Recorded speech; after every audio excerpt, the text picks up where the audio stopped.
Hello, my name is Tucker Johnson, and I am your host today as we experience NIMSY Live, where we talk about the latest and greatest in translation, localization, internationalization, culturalization, and all that fun stuff global companies need to delight their international customers, or at least not to piss them off too much.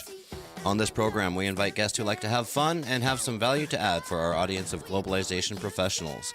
I'm always eager to provide a platform to those with a good story or a good data set, so let us know if there are any topics you'd like covered or guests we should reach out to for future episodes.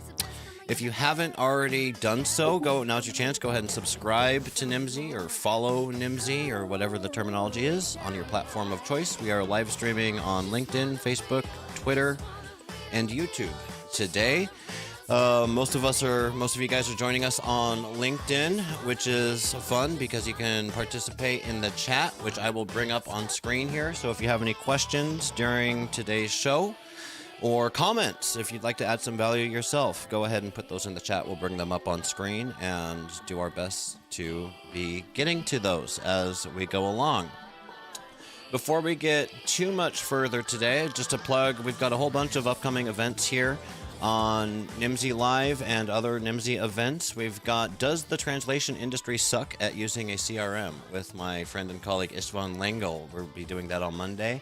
The following day, on Tuesday, June 13th, we'll be doing Service Provider Growth Strategies, where we're an ongoing event with our Should I Stay or Should I Grow series, where we'll be talking with Adam Asness and Todd Flaska about outsourcing and onboarding salespeople, ready-made growth teams. And lastly, on June 20th, we're looking at Tongue and Tech, investing in the language services industry. So if mergers and acquisitions, investments, if that's something that you've always wanted to learn more about but don't know where to start, join us on June 20th when my colleague Laszlo and my other colleague Angelica will be hosting Marcus from Mayfair Equity Investments.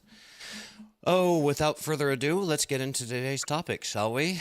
AI in the globalization industry is here to stay. What should language owners and personnel do? Well, when everyone else is doing it, it might be time for you to start doing it too. In this episode, Michael Klinger and Alex Yanishevsky will discuss career, jobs, and opportunities where AI and the language industry intersect. Michael has 25 years of experience in the globalization industry. He is a conversant in 6 languages, started as an interpreter and translation project manager. He established and grew the globalization staffing and localization outsourcing business at Winter Wyman Contacts, which became Comsys.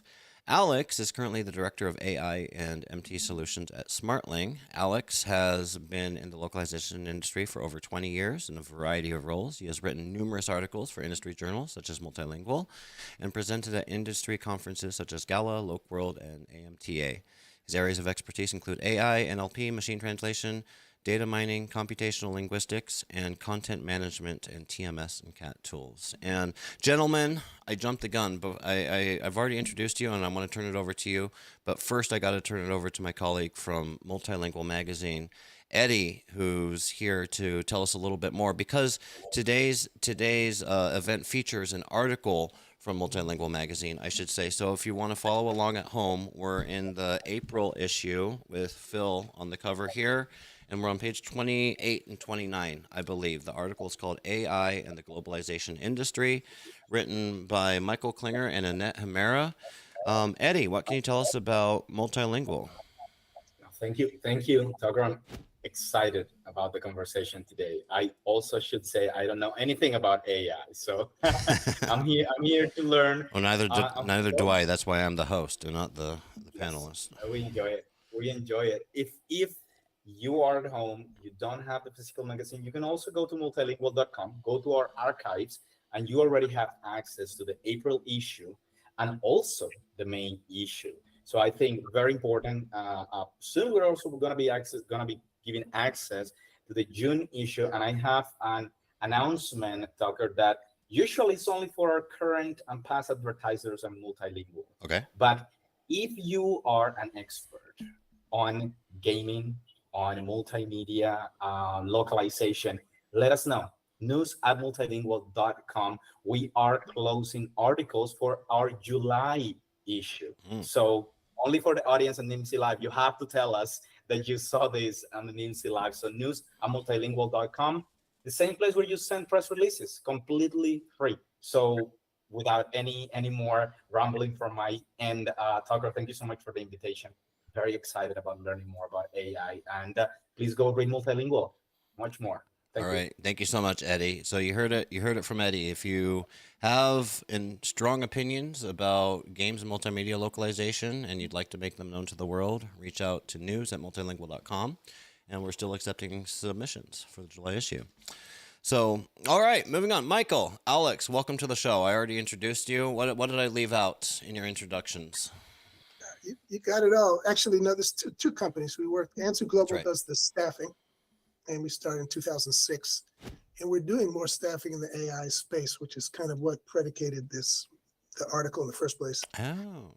And then language transactions, we do M&A, but that's not related to this conversation, other than we're helping some companies who have that kind of technology selling their business, or companies looking to integrate that kind of tools for, expanding their capabilities. So that's it for me.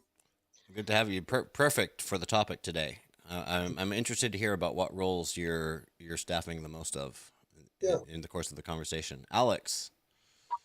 Yeah, I mean, thank you for having me. Thank you for the introduction. Hopefully, what I can bring to the discussion, some of you may know Smartling. Smartling is both a translation management system, a platform, as well as a language services provider. So I can speak a little bit more as a practitioner who is doing deployments, looking after teams where AI is becoming a hot topic and how that's really affecting all areas of our business and the sort of folks that we would be hiring and the skill set that we'd be looking for, both on the linguist side as well as data scientists, computational linguists. It's a topical topic today because graduation just happened. So we've got a whole fresh batch of recruits for the industry out there. So one of my goals for today is to understand what do people that are getting into the industry or just want to stay relevant in the industry, I think we'll talk about towards the end, what skills beyond just your traditional language skills do we need to go over? So getting into it here, as I mentioned, we are looking at the April issue of Multilingual magazine, where the article was originally published that we'll be reviewing today. The article is called AI and the Globalization Industry, Careers and Opportunities. And I've pulled some quotes here, gentlemen, from the article just to kind of structure the conversation today. First one, for the benefit of our podcast listeners without the screen, says that we have been going through a new age version of the Industrial Revolution. When I read that, I said, I need to put this into a quote for the podcast because this is a bold statement. How do you see this as a revolution? You know, let's talk about, is it a revolution? Is it a disruption? Is it an iteration? And if we see it as a revolution rather than an iteration, then make the case for that. Michael, it's your article, so I'll put you on the spot. Oh, did I write that? Yeah, you and Annette. Where's Annette? She Right. put you in the hot seat. She did. You know, I was thinking, I was playing over that in my mind this morning, going, and I'll just take a step back with the story because it's relevant. I got a CEO of a small translation company called and we were talking. She says, I don't sleep at nights. I said, why? He said, because what am I going to do? Chat GBTs. I mean, I'm staying up at night. How do I integrate all this new AI technology? And I thought you're a $2 million company and your contracts are with government and you barely use MT. Why are you worried about the next level? So if fast forward, it is an amazing, just like when the World Wide Web came out in the 90s, it changed everything, but not right away for everybody. So even if this is the equivalent of fire, and just imagine a prehistoric man had social media, the fire might be great for New England, but if you're down in Florida and you don't need fire that much, you don't have to scramble around. So just to caveat that it is impacting a lot of places, but more the big players, the Amazon, Google, Apple, and the big vendors. We localize Smartling, whatever. But so it can be revolutionary, but I don't think it's impacting people. And revolutionary is I don't quite understand that term. Alex can chime in on that one. I think it's certainly, it's the biggest technology since World Wide Web, I think, in terms of the impact on the industry. Yeah. I guess I would say, so I probably made some similar hyperbolic statements where I kind of we're all guilty of it. Yeah. So I do think ultimately it's a revolution. I think it depends how we define the word revolution. The reason I think it's more than a disruption, and Mike, I agree with you when you're talking about kind of the impact of the World Wide Web, right? This is not, I would liken something like translation management systems, the idea of using translation memory, right? The idea of beginning to use machine translation in some workflows. Those were disruptions, and I would call them more, excused upon, like localized disruptions. Here, what I'm seeing with AI is that this, as far as the localization industry, as far as our industry, it pretty much is affecting all different positions. And we're going to talk about the different skill sets that need to develop. Also, the reason I consider it a revolution is because it's really going beyond the localization industry, right? You've got the medical industry, the finance industry. If you basically think of anything that we're doing right now, within 4 or 5 years, a lot of it will be very streamlined, and we're going to be managing by exception. And I think we'll be doing the same thing in the localization industry as well. That's why I really see it as a very, and again, I'm probably very biased here, but I see it as a very, very profound change about how we're going to interact with machines in general. Right. Yeah. It's going to change.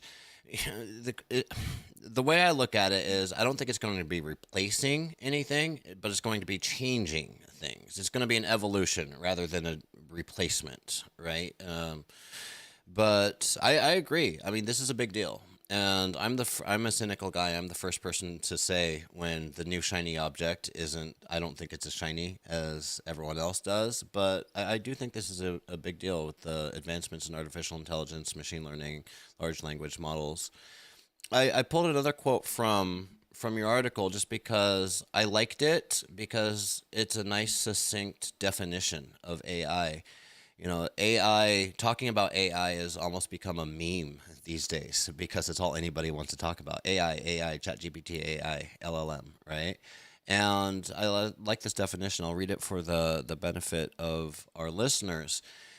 AI is the simulation of human intelligent processes by machines, especially computer systems. Specific applications of AI include expert systems, natural language processing, speech recognition, and machine vision. Machine tasks very often include intellectual processes like learning from past experiences, or machine learning, generalizing, and reasoning.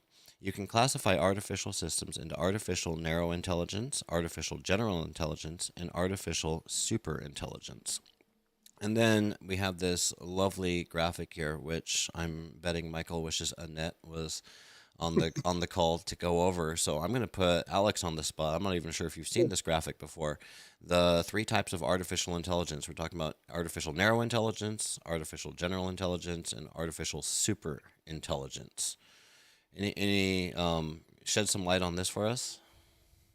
Yeah, let me take a stab at it, and I want to kind of second the intro that you made to this, because I've heard folks begin to use AI as a verb. Let's AI that, right? Which almost seems to indicate that, you know, some sort of little helper is going to come out and like start doing all the stuff for you, and you really don't have to do very much, right? And I mean, despite all of these grand pronouncements on AI, right? And I kind of, I like, Mike, how you made the comparison of, okay, it's not necessarily useful in all cases, right? People in Florida don't necessarily need fire. It's already hot there, right? I think we're certainly not yet at the point of artificial superintelligence. We're far from it, because if you actually engage with ChatGPT or GPT-4 and you begin to ask it questions about consciousness, ask it if it knows who it is, it really doesn't, right? I think we're still very much at stage 1, right? At machine learning, at making at a very narrow intelligence. And frankly, I mean, even there, right, we can run into issues, right? Because even if you think about like Siri, Alexa, etc., they make mistakes. If you've played around with Chat GPT a little bit, and what can be dangerous about it is that it hallucinates, right? So I just want to kind of Right. throw out that caveat out there. It's absolutely amazing when it works well, Right. but the danger is that it can give you something that's plausible, that's completely nonsensical, right? So it hallucinates. It's not very hard to get it to start producing stuff that's very questionable, right? And there needs to be like we're seeing softwares now that develop to try to catch that sort of impropriety.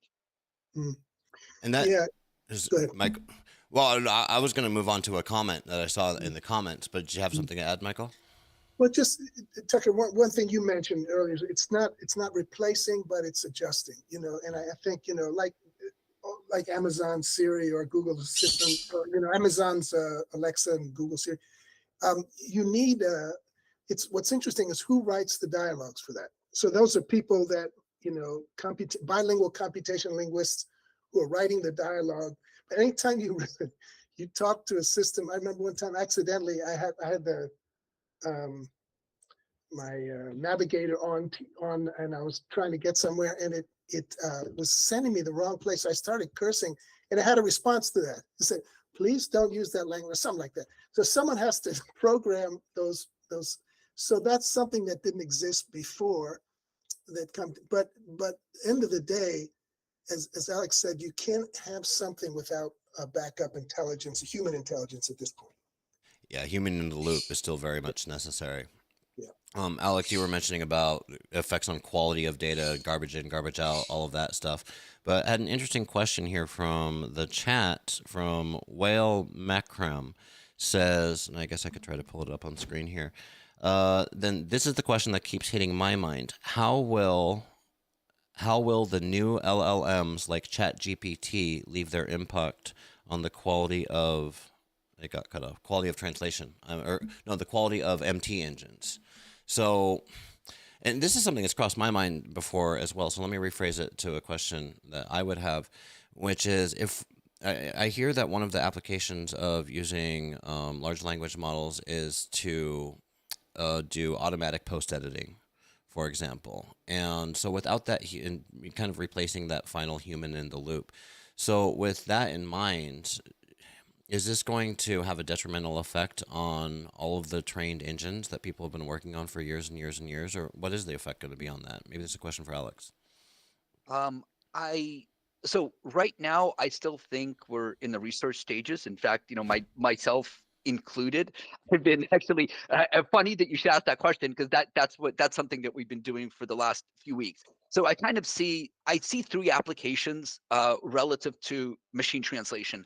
One is just pure generic machine translation, right? In the same way that you would use a Google Translate, a DeepL, or Microsoft Translator, you could use GPT-3, GPT-3.5, GPT-4, any other LLMs that do that, like Lambda, like Anthropic, to generate machine translation.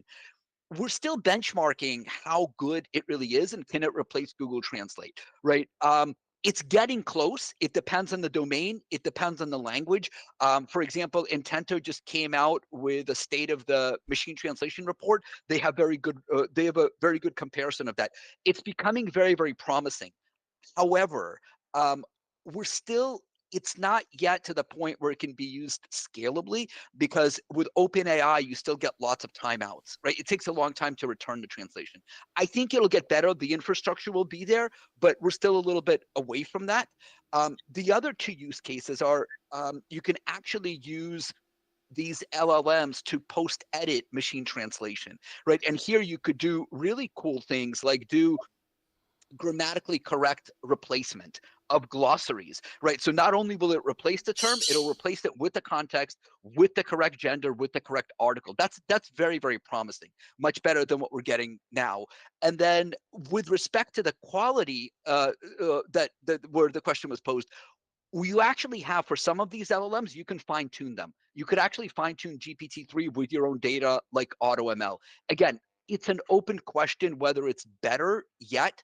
I think it'll get to the same level. And then I think we'll get to the question of, is it cheaper and is it as reliable? So I don't think we're there right now, not tomorrow, let's turn it on. But I think we're getting very, very close. And it's going to become more and more promising as we see more entrance into the LLM arena. Excellent answer. Thank you. I want to turn it more towards, and this will make Michael happy, more towards the staffing and professional development side of it. I pulled out from your article some instances of like new things that are being created, new tasks, new professions, new expertise. This is only 4. There's a lot more than this, right? So, but we got multilingual data creation, we got applications and changing the way that things are done in the interpretation field, virtual assistants, Chat GPT, and then I'm gonna do an appeal to authority here, Alex, and bring in your colleague. Olga Beregovaya was quoted in the article, who is, of course, the VP of AI and MT at Smartling. So I'm assuming you work very closely with her, Alex. It says, I am often asked what I would recommend to young people who want to choose a language professional career and what skills I deem most important. To me, it is all about engaging with AI. If you want to be a translator, study NLP. Be very well versed in comparative linguistics. Most definitely know how to both post-edit MT output and be very familiar with language models and the requirement for the underlying data sets. If you are thinking of being more on the operations side, most definitely data analysis, reporting, strong understanding of how AI classification and predictions work so you can design your programs and projects taking most advantage of data analysis performed by the machine and you being the data analyst person making decisions based on the AI analysis. Sorry, that was a mouthful. That was a long quote. So this is Olga's advice to career seekers. I want to turn it to you, Michael, because you're in the trenches here. What are you seeing? Open-ended question. Yeah, well, I mentioned a little bit earlier, Tucker, to you. I think for the big players, Amazon, Apple, Microsoft, Google, that they are getting very involved with AI, and that thing, multilingual data creation. It's when you go to a doctor's office to have data that you can use in a conversation between the client and the doctor and the patient, and to provide that data. That's a big business, and it involves people to manage the data, bilingual people to curate the data, salespeople to go to clients who need the data. So a lot of the big vendors are looking for help there, and then a lot of the big tech players are looking for skills in that area. But just to take a step back, it's to demystify this a little bit. And I think if you look at the end of the article, if you're interested in AI, there's some very simple things to do, which would be to take a course,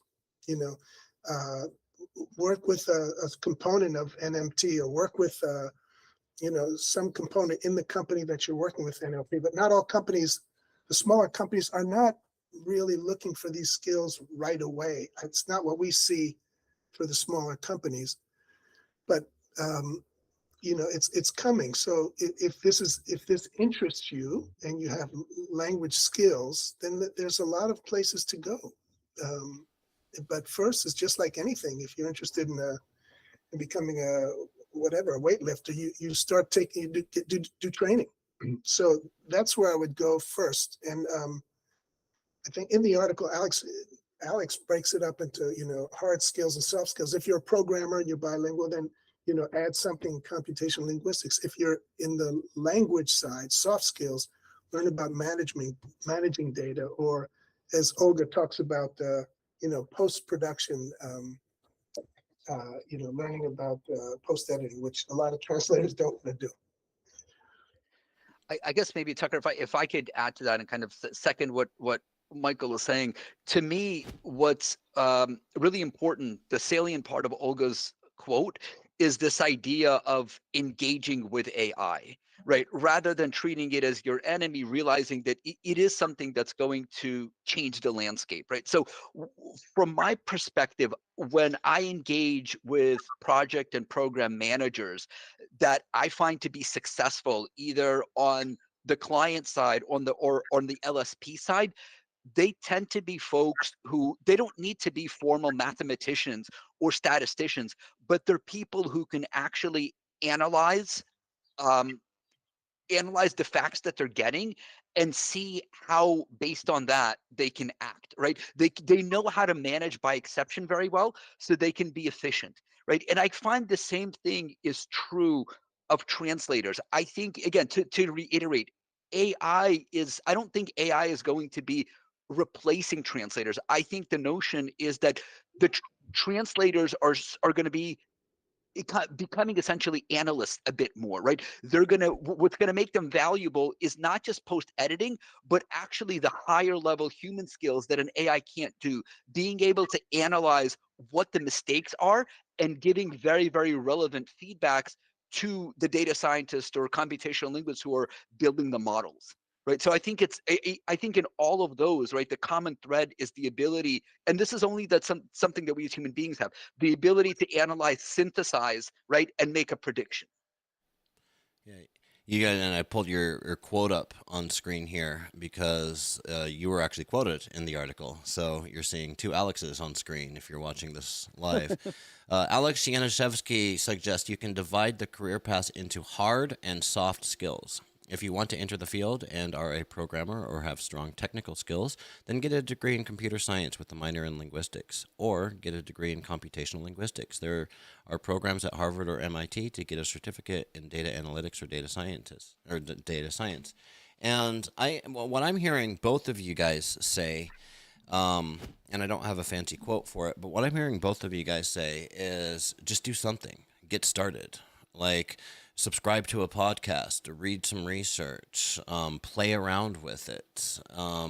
Because I think sometimes when we're looking at something that we originally started this podcast by calling a revolutionary technology, it can seem often overwhelming. And we're like, well, I've already got my degree and I'm not going back to college, so there's no way I can ever be an expert in this. But the beauty of it at this stage in the hype curve or the life cycle of the technology is it's new. There are no, well, there are experts, but you know what I'm saying. Like, we're all kind of on the same footing. So anybody can get in today and start playing with it. And where we don't want to find ourselves, especially those the younger generation that's looking to, they've got 40 years of career ahead of them, unlike some of us on this call. No offense, gentlemen, but I see some gray in our beards and hair, respectively. There's always, even for old fogies like us, there's no reason why we can't be playing around with it and staying on top of that hype curve. Doesn't have to be intimidating. Yeah, no, it's good, Tucker. And I have another 40 years in the profession, so I'll keep going. Attaboy. But yeah, I think there's two ways to look at this. I agree, and I agree with Alex, and I agree with Olga. It's great to get exposed to it, learn about AI, take a course. It's been around. It's not like it just showed up yesterday. But understand, natural language processing and MT, and get familiar with that. Take courses. But I was thinking also, when artists, when cameras were first coming out, and it was like, oh my God, I'm an artist. And I create, visuals.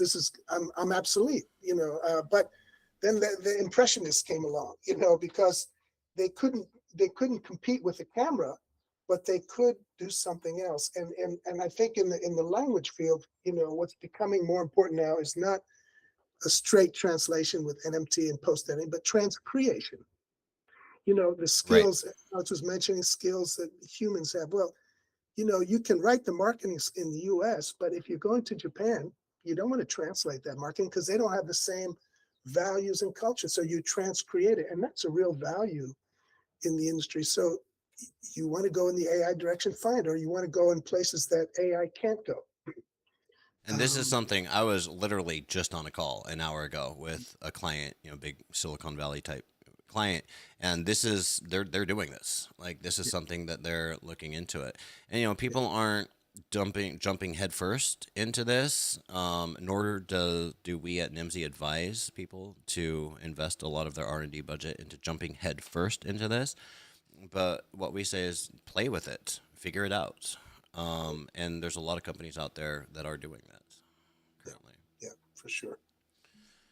Yeah, and I think if I can add to that, I think play with it. Play with it is great advice, and certainly with the democratization, right, of tools like ChatGPT and Google Bard.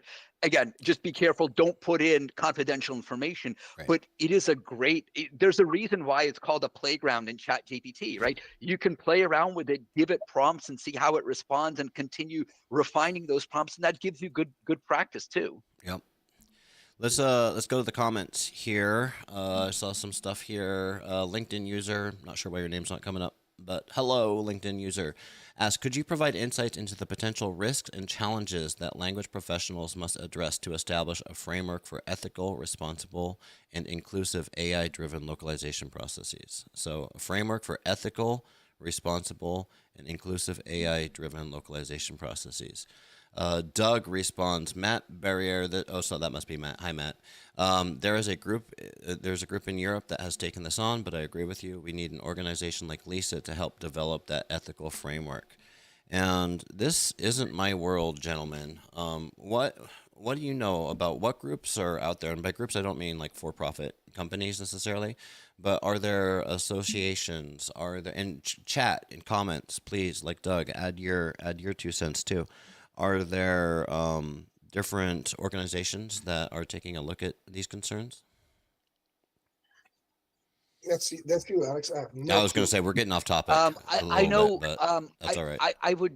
I know that in Europe, I don't know the organizations, but I know that there's been an attempt It's always to Europe. make large LLMs that are non-English biased, right? Because I mean, let's be perfectly frank about it. OpenAI, right, is a Silicon Valley company, right? Bard, right? Lambda from Google, Amazon, Bedrock, right? There's an attempt that's being made in Europe to have large language models where the foundational data, the foundational model, is not so heavily biased towards the English language nor U.S. culture. Fair, yeah, fair. And Europe, as always, kind of takes the lead on such concerns. They don't have that Wild West libertarian streak that we do here in America. Lots of other comments. I'll come back to the comments, guys. Thanks for engaging. You're getting very existential over there. So let's keep it light. I want to look at a few use cases of AI here that I pulled up. Bam, there it is. Oh wait. Yeah. So if by use cases, I should call this, instead of use cases for AI, we're talking about like roles that are going to be created. Anytime you have a new technology or a way that work shifts, there's going to be a need for new roles, new skill sets. So I wanted to list these off because these come straight from the article. If you're following along at home, we are on page 31 of the April edition of MultiLingual magazine.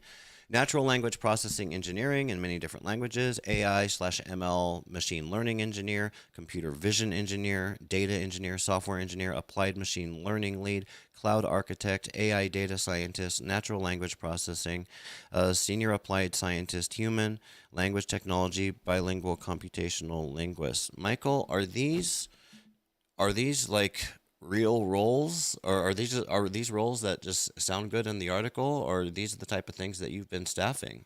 Yeah, that's a great question. And Tucker, the real, I don't know if I took a lie detector test, I'd say half of them aren't real, but that was the Nets pulling that together.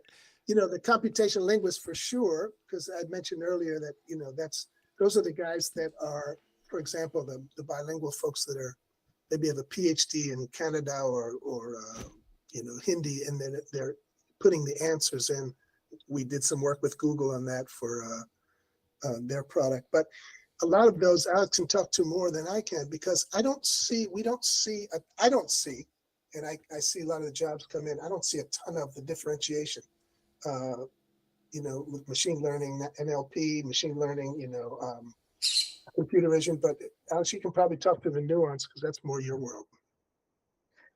I think, look, I think it also depends on the company where the job rec is, because I see at times when AI and ML and NLP are being used synonymously, that may or may not necessarily be the case, right? I've also seen, and again, a lot of it depends on the company. At some companies, because this is such a new field, you'll see, for example, localization engineers who are beginning to kind of reorient themselves and begin to be educated kind of by the courses that you mentioned earlier, and who are becoming computational linguists. I think certainly for the folks that are younger, because the major actually exists, they would come in and be a data scientist, right? Or be a computational linguist. For someone who's been in the industry a fairly long time, you can get a certification in one of the two. I wanted to mention there is one very hot job that I'm seeing come up a lot, and this is prompt engineering, right? And that's the idea that whenever you interface with any of these LLMs, any of these large language models, right, to get the best out of them, you need to prompt them appropriately, right? In other words, there's a certain art that goes into, if you want to get a better translation, if you want it to be more creative, if you want it to follow a particular style, you need to understand how the machine works enough that you could give it a proper question and proper examples. So I've seen that job description begin to get out there. Prompt engineering, prompt engineer. Interesting. And you gave me an excellent excuse to plug nimsy.com because we have an article. If you're a Nimsy partner, this is exclusive for Nimsy partners, but we have an excellent article written by my colleague Nadia on prompt engineering, a starter guide. So go check that out and figure out. It's fascinating. And after I actually proofread this article, I think. So after I read this, it completely changed my ChatGPT game because I'm using it on a daily basis just for just as a kind of honestly, if I had to describe how I use ChatGPT, it's like a coworker, like an office mate, like someone I bounce ideas off of, right? Because I ask it to give me stuff and it it does so confidently, but it's not what I need. I mean, it's not there yet, but it's able to get my brain juices flowing. So it really does help to move me along in the creative process if I have to write something specifically, something like that. Going back to the roles, so we looked at all of those fancy sounding technical roles. I want to look at some other roles because people may be asking themselves, well, what if I don't want to get a master's degree in software engineering, coding, NLP, that type of stuff? What kind of soft skills? Alex, you mentioned the difference between hard skills and soft skills. So let's look at some of these: language technology analyst, language process analyst, machine learning supervisor, machine learning evaluator, translation quality assessor. And this is more, my cup of tea as a Luddite who's not heavily into the technical stuff. All of this stuff's going to need project managed, right? That's right. And Michael, I think a question for you would be is, okay, I don't need to be an expert. Lord knows. I come from a project management background. Lord knows you don't need to be an expert in what you're managing in order to manage it as a project. But what would you advise project managers out there, let's say existing project managers who are already working in the industry? What level of comfort, confidence, and familiarity should they have with these new technologies? Yeah, again, good question, Tucker. I think, and I was thinking about that a lot of times, like in this case, you get thrown in the fire. I know a salesperson that would work for Linebridge for 10 years and all of a sudden moved over to Appen. Well, that's all that stuff's AI related. So you learn it's trial by fire. You're in that space, so you understand what AI does, you understand what they do, and you see the integration and what you're really selling to the client. So you learn it by doing it. Same thing with the project and program manager who's exposed to data creation, exposed to data analysts, exposed to computational linguists, exposed to NLP or ML engineers, where you see what they're doing and you have to organize the process to get the release or to get the team together. So I see it more as a little bit a trial by fire. Personally, when someone comes out of grad school like Monterey and they said, geez, I've managed projects. So try managing a project when someone is screaming that you're over budget 25% and they're the CEO of your top account. That's so for me, a lot of these guys learn because they're put in with an app and with a TELUS, with a company that's providing these services, or on the other side, they become a program manager for Apple dealing in the AI component, or we have some people who are computational linguists, who become AI specialists because that's the company they're working in, and they morph their skills to match it. But I don't know if there's a course you can take per se, but the advice would be if this is of interest to you. Well, I see someone put a course, great free learning path on generative AI from Google, and there's a link in the comments. So if you're over here on LinkedIn, go find that link in the comments. I'm going to go back to the comments here because otherwise I'm just falling behind. People are very involved here. Rachel, we're going to get to you. No, we're going to do you first, Rachel. Rachel Pierce asked, how does a veteran translator make the switch to product management in the new AI landscape? Is it all about certification? Asking for a friend. Thank you, Rachel. So, and this is, this is not a new question. Translators have been asking this question. How do I switch from being a translator to get more into product and project management? How has that shifted in recent years, months? Yeah, I mean, that's an interesting question because a translator, if you take it just to start, how does a translator become a project manager? Well, you become a language lead, and then the language lead manages other translators, and then they step up into maybe being a project manager, managing other languages. So how does a translator become a production manager? I don't see again, I don't see a linear path with AI. I see a translator, how do they become, more expert in dealing with AI components or post-editing or learning about NLP. But how does a translator become a production manager? I'm not sure I understand the question completely. Apply for the job, Rachel. Yeah. That's the first step. Apply for the job, Yeah. and that's what I would always say. All they can say is say no. Yeah. Matt Barriere asks. Let me pull it up on screen here. Asks, this is a great question, and this is Matt, with the emergence of AI and localization, which traditional roles within the industry are most susceptible to displacement, and what alternative career paths or areas of focus could professionals in these roles seamlessly transition to, particularly for those who may not possess strong technical acumen? I'm very curious about this one. This is a great question. Yeah, it is. So who wants to take it up? which ones of us are the machines going to send to the camps first? is the question. Go ahead, Alex. I'm talking too much. I'll take a stab at it. I mean, if we're talking about someone who doesn't possess a strong technical acumen, I think it's a bit of the conversation that we've recently had. I can see that it's a translator who is becoming an analyst, right? A translator who is understanding that when they're translating, it's not only a matter of translating correctly, it's understanding how that translation is evaluated, what components go into that, right? So things like when I'm talking about quality quality, right? What are the major, what are the minor errors, right? It's beginning to know a little bit about statistics, understanding a little bit about productivity, right? And I can see how like those sorts of skills, being able to understand even those basic statistics. Again, you don't need to be a computational linguist, but understanding how that data ultimately affects your business, right? And that's something that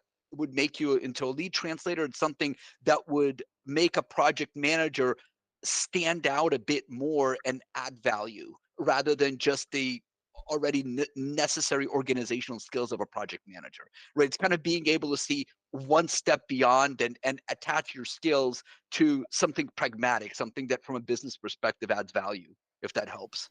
Yeah. It goes back the old story about being chased by a bear in the woods, right? You don't have to be the fastest person in the group. You just have to be a little bit faster than the slowest person in the group to escape the bear. That's a tough analogy, but if you don't want to be getting eaten by the bear, I think that we mentioned earlier transcreation. So a translator, you're not going to compete with AI, MMT, and post editing. If you don't like doing post editing, maybe as a translator, you work more on taking not just a literal translation, but in create it. I think that's a really big field now because you're not trying to compete with AI. You're providing something that they can't, which is cultural adaptation. So, and with project and program management, same thing. Learning, as Alex said, kind of going one step further, understanding what the process is and putting it together. You don't need hard skills to be a to do transcreation or to do program management of a process that uses AI. Very good. Going back to the comments here. Where's my button? Rachel, and thanks Cheryl for jumping in with advice too. You guys talk to each other as well. We don't have all the answers. You guys have answers yourselves in chat.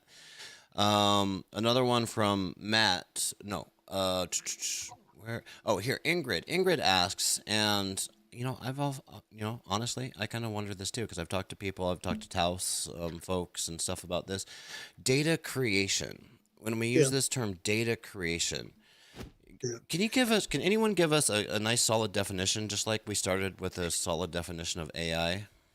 Well, and I don't know how solid this is, but what I said about multilingual data creation is pretty simple. It's either synthetic or organic. And what it means is, let's say you want to train a product that works in a doctor's office. You train it by providing data like dialogues, like, I feel sick, what's wrong? It's my throat. And that information back and forth is, if it's organic, meaning you have, it's been recordings of actual communication with the doctor, and then you have that translated, or you can create the data, synthetic data. And that data creation is used then to educate a system, so that you educate a system so that it can recognize these questions back and forth if it's an automated system. And you know what, I don't know if I'm explaining this well. But No, basically, I think no, but I think that's exactly it. I was going to expand on that and use a similar example, right? If you're talking to Siri or you're talking to Alexa, right, and you're saying, "Hey, I'd like to book a flight," or "I'd like to book a table," right?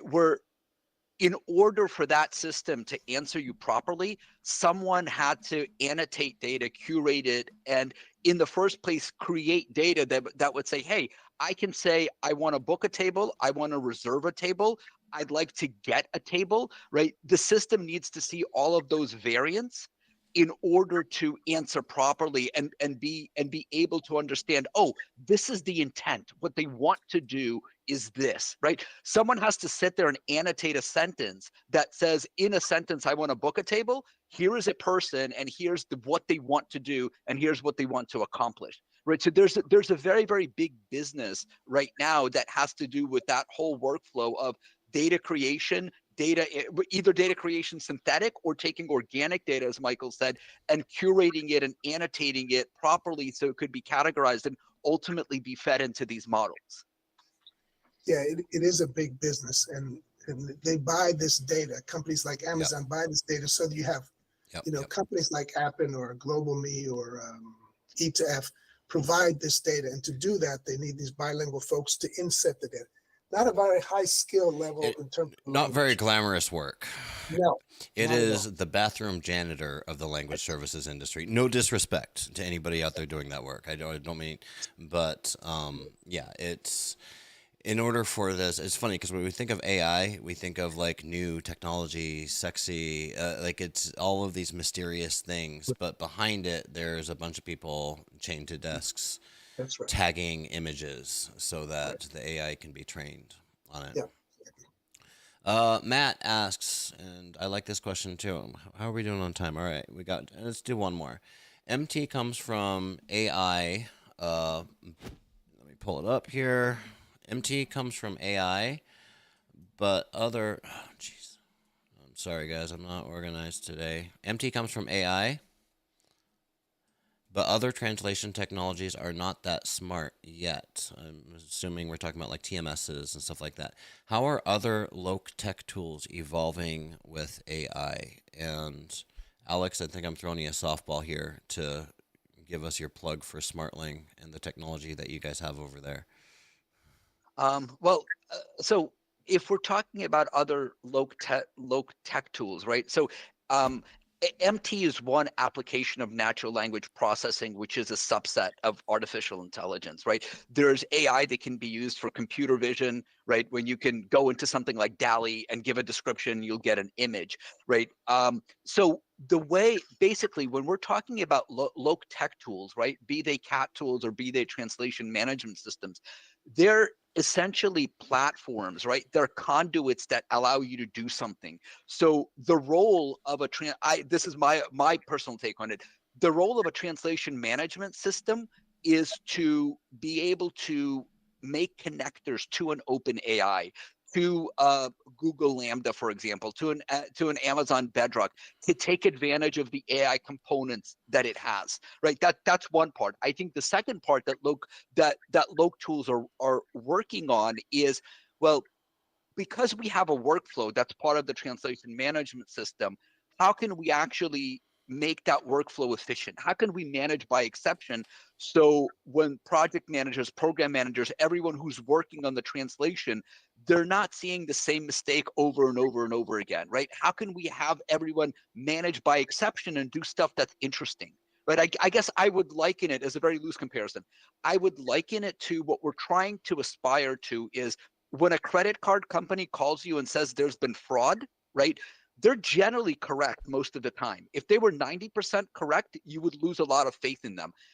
That's ultimately what we're trying to get at. Smart resourcing, smart project management. So you'll see more and more platforms that will have those AI underpinnings beyond just machine translation. Excellent. I lied. There's one more question that's a really good question from Manuela Simonetti. Transcreation competes with local copy editors. Translation competes with AI. But what about the deep skills of translators that take years to develop? If we push curriculums too much towards data science and technical knowledge, are we not risking losing important skills for multilingual communication? Even our capacity to evaluate AI output? And this is, I mean, if you really want to go down the rabbit hole, it's, okay, so AI takes humans to train. Well, if we train it too well and become reliant upon it, then there's not going to be any more smart humans to continually train the AI, right? So it kind of goes into this dystopian future very quickly. But what would you say about this? And like, where does that balance need to be? Are we telling don't study translation, don't study language, just study computer science, and then we're not going to have anyone to train the AI? Who knows? When I heard that, it's funny. I lived in West Africa, and every night I was in the Peace Corps. You'd hear drumming, and we'd go out, and then people be dancing. I wasn't supposed to participate, and so dancing was really popular then. And then I came back 20 years later with family. I had a nonprofit there, and they don't dance there anymore because all they have now television sets, so they have like a few villages where they dance, and everyone else just watches it. So the musicians have been faded out. It's really kind of sad. But so is our translators going to be phased out by AI? Who the hell knows? I certainly don't. I'm sure someone else does. But things could happen. It's not. It's a. But I don't see translators again. I think there's other skills that they will have, but could the AI push some of the skills out? For sure. Yeah, I'd say there's always going to be a place for the translators. There's always going to be the need for the human in the loop, and I think when you get folks like us up here saying if you're studying to be a translator or you're in the field already, and people like us are recommending to take some courses, develop some skills in technology. Like what we're saying is not necessarily if you don't do this, you're going to be destitute on the street. What we're saying is do yourself a favor because you're competing with all of your colleagues that aren't doing that. So it's just going to give you a leg up on that. Yeah. Good. And with that, gentlemen, any closing arguments, closing plugs? How can people get in contact with you, and why should they get in contact with you after the program today? Michael, start with you. I don't know. Look, we do staffing for in AI, so it's more for clients. And if people, there's been a lot of layoffs recently with a lot of the big vendors and some of the big accounts. So if you're impacted by that, or if you're looking for work, that's why you get in contact with me. Awesome. Yeah. Alex? So from our side, I would say if you're a linguist, because as I said, in addition to being a platform, we also provide language services. So if you're in the linguist, please get in touch. I will put you in touch with our resource manager.